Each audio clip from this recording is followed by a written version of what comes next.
Salut la famille, bonjour, bonsoir, shalom. En tout cas, shalom na bino so au bolandaka vraiment en chaîne na biso ya famille de Bote News télévision. Balobi au côté, au like vidéo, au partager, au commentaire, pourquoi pas, au s'abonner, hein. Surtout ce qu'on au côté pour la première fois en tout cas.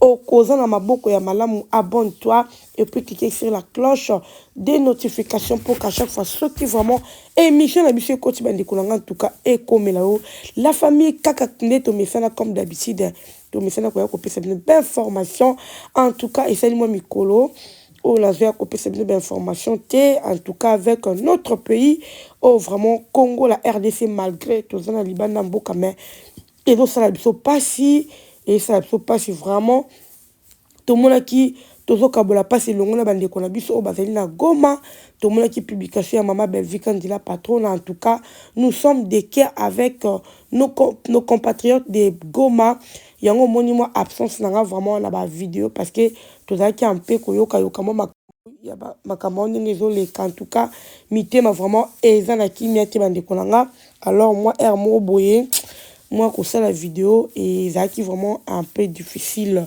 malgré tout zongeli penonté mais quand même de copier cette information par rapport à ya makambo ezoleka sur notre communauté quand na lobana bino ba makambo ezoleka o mama belvi azotalisa biso ba makambo na bakati ba film makambo kitoko en tout cas. Merci beaucoup la famille. Bino obozokata na bino ya kolanda biso bozokata na bino ya koyoka biso ya kopesa biso litoi na bino vraiment nzambe nanga apambola bino amona bino. La famille lo ni na eli lelo en tout cas na eli na sujet ya mama Diana o déjà atika biso bokoloba pourquoi sujet ya Diana parce qu'il Diana c'est atika biso atika ne biso mais lelo yo tomoni sujet na ezongi sur les réseaux sociaux parce que azalaki actrice. Balobi, l'actrice ne meurt jamais. Et le la actrice, en tout cas, ce qui est comme moi, c'est le baba souvenir. Donc, il y a toujours koya kolobanabino, koya kopesabino d'information. Likambonanga vraiment la yeli eza nini. Eza disolo ezobeta malakati ya film la persona ya Pasteur Didier. To moni film la so Pasteur Didier nenge banaki. To moni film la so bisike komi. Tout le monde film la ligne isolée à la famille. En tout cas, c'est une très bonne film. Quand on dit que Poutine a Poutine vraiment assez à son moussala. Tant aux hommes là qui film la bise ça colembe ça ce qui n'est mais bien pour comprendre que bimseb ce quand makamo oh vraiment et soit quand la mutema oh senti que tant autant la film yo mo prenez le non non non non. En tout cas, c'est une génie. Moi, la moi, c'est vraiment génie par rapport à film Azokoma, par rapport à Moussa Azokoma. Donc, Abiso est ratakate, les choses toujours dans le film. Bota la niveau Poutine a même biso na lisolo o ya Pasteur Didier. En tout cas, moi, je m'attendais pas à ça la famille. Il y a ceux qui bino bon qu'on s'attendre na acte. Souvent, dans le film Albert vite on s'attendait toujours capa. Donc, ils ont toujours boy. Et là, ça comment mutu azama yele comment ayebi musala ye ayebi musala ya kokoma parce que na batu mususu o ba yebite jamais rotikra bat na ba suspense mo be na ba film o mo la film ezo kende ka bongo bongo boza do bongo kaka sans impact bozo comprendre te mutu na makolo te histoire compréhension histoire exacte mais belva me ma biso bongo te amimaka biso vraiment na ba film etant ozotala en tout cas tioke na aussi sa film. Il faut voir quelque chose au Ekovanda Katinayo. En tout cas, la famille, on a mon qui tente comme un épisode yo. Oh, vraiment, les loyaux to moni, ndengenini. Pasteur Didier, oh, azalaka na kombo ya Serge. Les lois comme Pasteur Didier. Abongo la motema, mais asala ba dégâts, na vie, na ba dégâts, oh, et causant na ba famille moko bo, oh, batika na pasi, ba famille moko bo, oh, ba la la kate, ba famille moko ba le laka.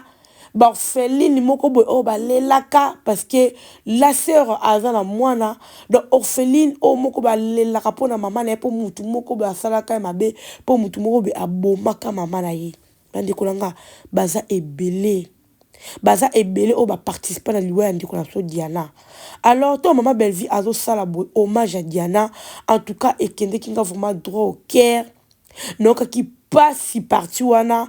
Oh, maman Belvine a sali hommage à Diana. Nabaki non. Effectivement. Ce qu'il y a parce qu'il a habité. mitema ezoka. Même yemoko maman Bellevie zoka na liwa Diana. Imaginez-vous maman Bellevie liwa Diana, écoutez les États-Unis s'il vous plaît. Aouti ko ya les États-Unis à peine. Ba bengi Diana makila kufi. Bellevie a wumela lisusu te les États-Unis de kanaka azonga mbangu pour participer na matanga ya Diana. Donc pour vous dire que bolingo azala kalonge pas Diana, en tout cas au sentir que tant ça la film boye, ça fait très mal aux hommes. Mais n'a pas si vraiment Poutine bravo parce que à ça la ngo mingi to monaka. À ça la ngo vraiment mingi ko ça la ba nin o ba système ya ko ça la hommage ya ba ndekone ba artiste o ba te belé ba penser à la ngoti. Mais Bellevie au moins elle pense à ça la to mona dali ki kamba la kutu kolobata ça la to mona papa Kwedi. Tout le monde a papa do asala ka vraiment zona pour na ko sala ba hommage ba ndekone ba artiste. En tout cas c'est ça une famille, c'est ça être un bon actrice.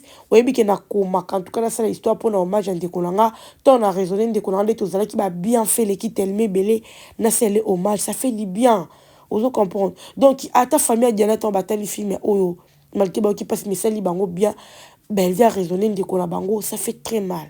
La famille. Alors, bateau nous sommes basés dans le Simaliwa Diana, basé belé, toyebi bino sur les réseaux sociaux. Toyebi. Misi koubamba bayako bimisa déjà. Ba bimisa bon mon appel dans cette émission. Toyebi. Alors, les messages sont clairs. Message à Bellevie est clair. Et c'est juste que Diana wana obino boma. Et puis les lobos continuent à sur les réseaux sociaux. Il y a côté toujours que tout kabatu mitema, que baby se mitema ya batu, au peu que cause bango liwa. À se référer à Diana parce que Diana est comme la qui. Alors, ils ont les belles batu. On a voir même que tu y es moko avant la carte. Et bien là, batu bazo ko s'acharner la bango sur internet. Oh les lopé mitema bazana ba tension ba makambe belé et jui bango. Bakokipe kotika vili kola makambo oyo. Alors, bino bato bozo salaka bongo. Eloko bozo tikaka na mitu ya bana. Bana ya bato wana. Tope famille mama na ye peut-être mwana na ye fala kumde me ya kumdi mwana na ye. Mama wana o lelo lela kata onyo so mama na Diana. O lela kata onyo so mwana na ye. Mais yo sala ki o précipiter liwa Diana. Et puis ceux qui ont été continuer toujours ko précipiter ba liwa ya bato mususu o baza na kati ya réseaux sociaux ba comédien mususu ba ndikolanga. Alors gare à vous na onyo so bozo sala. Gare à vous parce que vaja so bomoni d'ailleurs komi nango et ça vraiment ozo sentir que mutu ana passé. Alors ce sont des histoires o comme la bato belé o lelo baza pe le lokwana et ça quand bato musu ba priya ka toujours bana musu baza ba bonde na katuju to ba mara mama musu ba bonde na katuju liwa mwana nanga kufa nzambe bato nyoso ba yebi liwa mwana nanga o ba tuka mwana nanga o ba sala mwana nanga mabe en tout cas nzambe ozo mona bato belé baza wana balobaka toujours nzambe kota likambo oyo babondelaka mpona bato nyonso basala bana na bango mabe babondelaka mpona bato nyonso babomisa bandeko na bango to mpe bana na bango to pe ba maman na bango ba bomisa bango à travers acharnement sur internet acharnement physique boepe na ba famille eza ka na internet même na ba famille acharnement mutako kita kufi eza na bato soti ba supportaka makambo ozomona le to mona kandi kwa so Diana akenda kaka bo Diana makila atika ka viboye po ani bato mo ba ka ko charner na internet baby réseaux sociaux eza na bato bele ba koka ngoti. Yeah. Yango mwe na kala makambo ezalaka nango me bana ko yeba na tepe au moins pe muta ko se sentir ne ridicule te a ko se sentir ne ridiculisé te pardon et puis mutu a ko ki pe okufela nango te peut-être temps peut-être nango a secret mais na réseaux sociaux ba vidéo ezo tikala mutu peut-être avec na ba image mususu to bino boyo ko bimisela ba réseaux sociaux boye bo bebisele ba makambo bo bebisele vie na ye mutu comme ko raisonner eza na bato mususu o baza na makila pete bato mususu o baza na ba tikora makasi mutu pe kokyo mema mutu na liwa et affaibli nzoto ne mutu akufi po ka Diana ezala bongo. Alors Bellevie vraiment ayiye pona kotalisa bato nyonso oyo bino bozo continuer ko sala déjà boboma Diana mais bozo continuer toujours ko sala ko acharner bato na internet po continuer ko boma bato mais boye bango justice nzambe ezali. En tout cas film oyo to lo beza zo ba kaka justice nzambe ezali. Tango yo sali boye mama yebaka ngo pe justice nzambe ezalaka. Ata lelo s'acharner na yo ti mama un jour justice nzambe kozala likolo na yo tozala bato.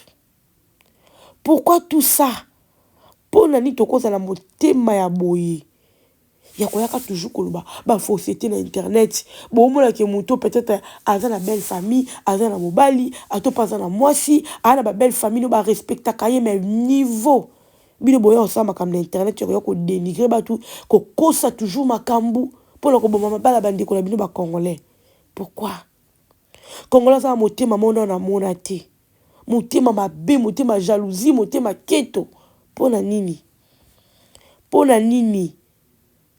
au moins kapo muta zwi liboso na yo po bino banda musala ngo kala bino bozwa ti ya ko zwa yango la acharnement comme air nyonso fallait bino ne bozwa liboso to bota makamto mtaza na chance na ye muta mtaza na date na ye même ma passe au moins la moko abali évoluer musu pa bali te donc pour vous dire que badaki libumu moko ba ko ba chance ndenge moko te. La vie c'est toujours comme ça. Alors tout sepela na lipambolia muninga te ba ko sepela na mapambolia ba ningo sepela lipambolia muninga nzambe pa ko pambola yo mais so te ba ko sepela na lipambolia ba ninga te to tchaka jalousie eza pasi po yo po pambwama la famille eza pasi po yo o pambwama sepela nango na motema noko sepela na mbebote na bato ba mona ke yo do sepela mais na kati no yebi ke eloko eza te na kati no zo yima te sepela lipambolia muninga avec tout ton cœur. Au moins nzamba na opambulo nzambe pena obénir yo. En tout cas merci la famille to ko consommer film na biso chez Bellevue TV. Pasteur Didier film o elenge koti makasi bande ko langa na tina no vidéo bota la partie oyo. Pasteur Didier akosuka boni akozongela Bellevue to pe continuer ka na daili parce que daili a le bi mutu wala soka retrouver ye et kozande somo. Pasteur Didier ko yebisa pa pasteur na ye to pendere la famille. Dans le film, eye elengi sous tel niveau Bellevue mais ma biso. Faut ezaka Bellevue pas mais ma biso boy. L'épisode combien? Le 4e épisode. Oh mais biso na ba suspension yo. Oh mais biso na sentiment li solo li sou ya film. Bota niveau. Vous comprendre. En tout cas, Poutine Nzamba Pambolo, Nzamba côté toujours qu'on peut se inspiration. Après toujours ma yé les nyos aux wana pour le conseil de son salaire qui toko ou eze belé ba sala ba famille na bango ba sala même ba ndeko na ba sœur propre biologie ba sala ba camarades. En tout cas, eza leçon pour la bango nyoso. Bino bo charana rabatu boye bango nini obotika na mitema abatu. En tout cas, to consommer film soit Pasteur Didier chez Bellevue TV. To ke ko consommer massivement to 600 na suka to komona ndene ko sukela Pasteur Didier oyana na Kinshasa yo changer na yo kombo obongola no mutima metala ndenge rattraper makambo sala na kala yango to yeba ko vanda bien na bato po makambo zo sala lelo oyebi te suka nango soki ezani ozomona papa Serge asala ki makambo na kala ya longtemps aboma na mwasi moko boye na ko beta mibalo bazaka toujours na wakanda mibalo bazaka toujours non on senti que kanda eza kati na Bellevue ateibino mama Bellevue ateibino bozaka na so ozana kanda fo beta mwasi po yo ozana kanda fo beta yo bomba eso ke loko amoninga no mobali loko le nemi na moko boye osala yango boma mwasa batu culpabilité wana otikala kokima okimi na yo kantie ko lando te metala niveau elandi yo oyano koto changer kombo mais balobi justice nzambe tango yaka et dévoila ka nyonso pour les justice nzambe et c'est que daila ya pe bokuta nyonso les daga mabongisa nzambe yo kanti okimi likambu koto kanti ko esili kanti na kimi na Lubumbashi na nga koto yo bana on soutien na changer na pe comme ba yebinga te koto bana tetala niveau ce que ozo kamba église mobimba ba yo kasiko lisolo na yo sala yango la famille to ba kotambola malamu et puis conseil o eza pa na mibalo ba betaka basi. Moi, ça y est, kaka na obeta te. Moi, si, il y a une façon de ko éduquer moi si. Il y a une façon de ko pese punition. Et ça la kate na ko beta na ba papa. Et te abino en tout cas na tiki bino, on se retrouve à la prochaine vidéo.